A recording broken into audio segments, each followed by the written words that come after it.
Hello అందరికీ. ఈరోజైతే day 3 కదా. సో ఈరోజు మాకు స్పెషల్ ఏంటంటే మా వీధిలోకి అమ్మవారి కలశం అయితే వస్తుంది. సో అందుకోసమనే డైలీ అయితే 6కి రెడీ అయ్యే వాళ్ళం. ఈరోజు అయితే 5:34 నుంచి స్టార్ట్ అయిపోయాము. సో అమ్మవారి కోసం అయితే అలా వచ్చేటప్పుడు వాటర్ ఇంకా అమ్మవారికి కాయ కర్పూరం బయట పెట్టేశాము. బట్ ఒక విషయంలో అయితే అప్సెట్ అయ్యాము. మా వీధిలోకి వచ్చేసరికి 6:15 అయిపోయింది. సో అందుకనే లేట్ అయిందని చెప్పి ఇంకా రేపు వస్తామని చెప్పి వెళ్ళారు. చాలా అప్సెట్ అయ్యాను. ఎంత హ్యాపీగా ఫీల్ అయ్యాను. సో ఇంక అయిపోయిందని చెప్పేసి ఇంక నేను అమ్మమ్మ ఇంకా అమ్మవారి శాలకైతే వచ్చేసాము.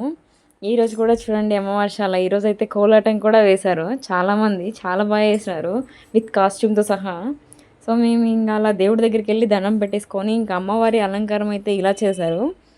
సో ఇంకా ఆ తర్వాత ఇంకా నేను అమ్మమ్మ అయితే ఇంకా బయటికి వచ్చేసాము. చాలా రష్ ఉంది, అందుకనే త్వరగా వచ్చేసాము. బుజ్జమ్మని అయితే తీసుకొని వెళ్ళలేదు, ఈరోజు తాతయ్య దగ్గరే వదిలేసాము. సో ఇంకా మేము ఎక్కడికి వచ్చేసామంటే ఫైనల్లీ మార్కాపూర్లోనే ఫేమస్ అయిపోయిన చెన్నకేశవ టెంపుల్కి అయితే వచ్చేసాము. చాలా బాగుంటుంది గుడి అయితే, చాలా పెద్ద గుడి. మార్కాపూర్లోనే చాలా పెద్ద గుడి అంటే అది చెన్నకేశవ గుడి. తిరునాళ కూడా ఇక్కడ చాలా బాగా చేస్తారు. సో నేను అమ్మమ్మ అయితే ఇంక అక్కడికి వచ్చేసి దండం పెట్టుకొని దర్శనం అయిన తర్వాత లోపలికి అయితే ఫొటోస్ వీడియోస్ ఎలా లేదు. సో అందుకే లోపలే తెలియదు. ఇంకా తులసి చెట్టు దగ్గర ప్రదక్షిణాలు చేసి ఇంకా ప్రసాదం తీసుకొని ఇంకా మా వీధిలో రామాలయంలో అమ్మమ్మని వదిలేసి ఇంకా నేను ఇంటికైతే వచ్చేసాను.